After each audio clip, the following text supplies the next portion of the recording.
Les thérapies de l'esprit, #05, Sankalpa, votre premier test. Magnétiquement parlant, les mots attirent vers vous ce que leur signification exprime. Donc vous avez déjà créé des sankalpas dans votre vie, de nombreuses fois. Malheureusement, ils n'étaient pas tous positifs. Certains étaient des sankalpas à l'envers. Ils étaient tellement négatifs qu'ils vous ont transformé en lépreux de l'esprit.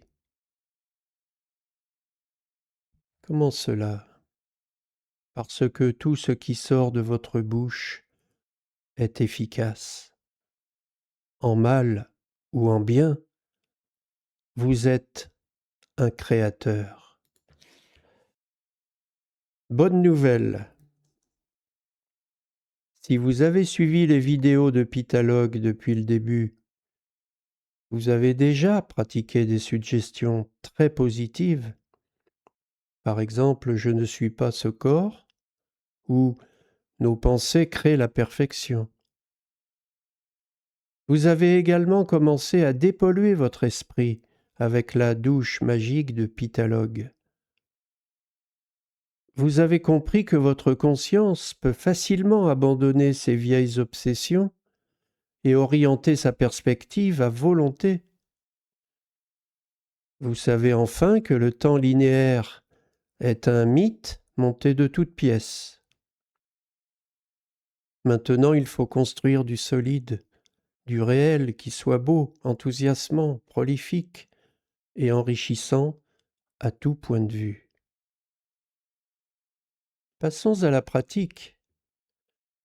Vous êtes pressé de savoir quelle sera la suggestion utile pour gérer votre santé globale. Voici le sankalpa à utiliser sans modération.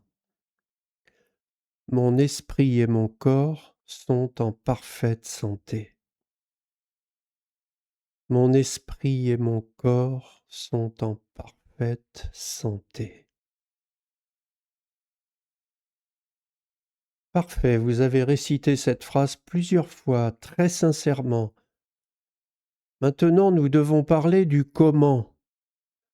Dans quel état intérieur dois-je être pour activer cette phrase? La phrase sert d'aimant, et la limaille qui met l'aimant en mouvement, c'est la façon de l'utiliser. La posologie de cette affirmation réside dans la fréquence de répétition que vous vous imposerez et dans la conviction qui vous animera. Voici une analogie pour comprendre. Combien de fois par jour votre corps réclame-t-il de la nourriture? 4 en moyenne, plus les extras. Que se passe-t-il à chaque fois que vous mangez? La bouche mastique, le foie et d'autres organes organisent une décomposition biochimique des aliments, puis une combustion qui va permettre leur assimilation et leur transformation en énergie. Y a-t-il une répétition nécessaire dans ce processus? Ah oui, tous les jours aux mêmes heures. Y a-t-il une conviction, un dévouement dans les organes pour faire cela? Oui, le corps a programmé son horloge chronobiologique pour que cette méthode soit répétitive et que son résultat soit durable. Aucun acteur de ce parcours ne manque à l'appel. Si quelque chose perturbe le pancréas et qu'il arrête de jouer sa partition avec le foie, tout le processus est perturbé et il faut suppléer avec de l'insuline. Quand les gens parlent de la méthode Coué évoquée dans la séquence précédente, ils ont tendance à en rire et à penser que c'est une blague sans importance. C'est juste qu'il ne pense pas à ce qui assure le résultat, la fréquence de répétition et le niveau de conviction. La méthode Coué est une suggestion qui apporte l'harmonie, l'équilibre ou homéostasie dans le milieu mental et cellulaire. Coué était seulement en avance sur son temps. Il mettait en pratique ce que les dernières découvertes génétiques nous ont apprises, à savoir que les cellules changent de comportement en fonction de la qualité de leur environnement. Par conséquent, si vous choisissez d'utiliser la suggestion « Mon esprit et mon corps sont en parfaite santé », vous devez adopter une fréquence élevée et être totalement convaincu du résultat.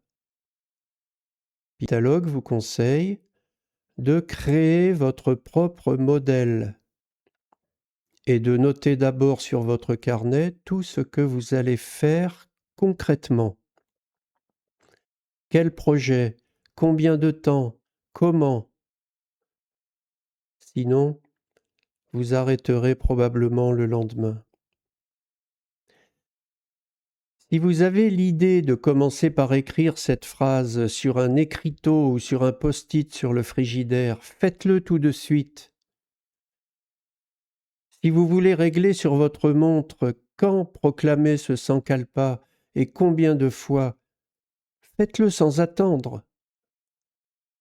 Si vous êtes inspiré pour déclamer cette phrase comme au théâtre, ou de la faire résonner dans une forêt, ou de la dire la nuit devant les étoiles, faites-le aussi dès aujourd'hui.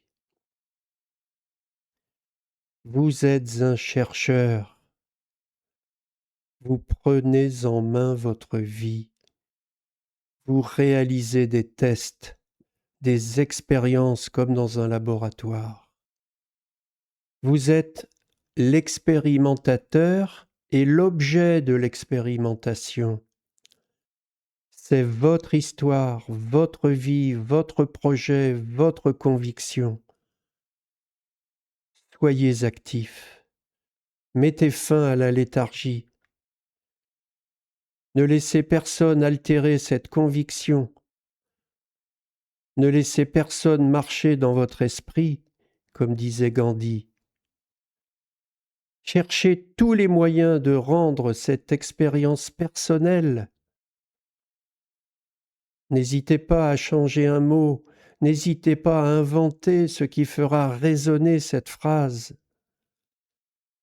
L'élaboration des sankalpas est en soi un moment de prise de conscience. Ce que vous aurez programmé sera déjà votre soin, je répète. Le sankalpa que vous aurez programmé sera déjà votre soin.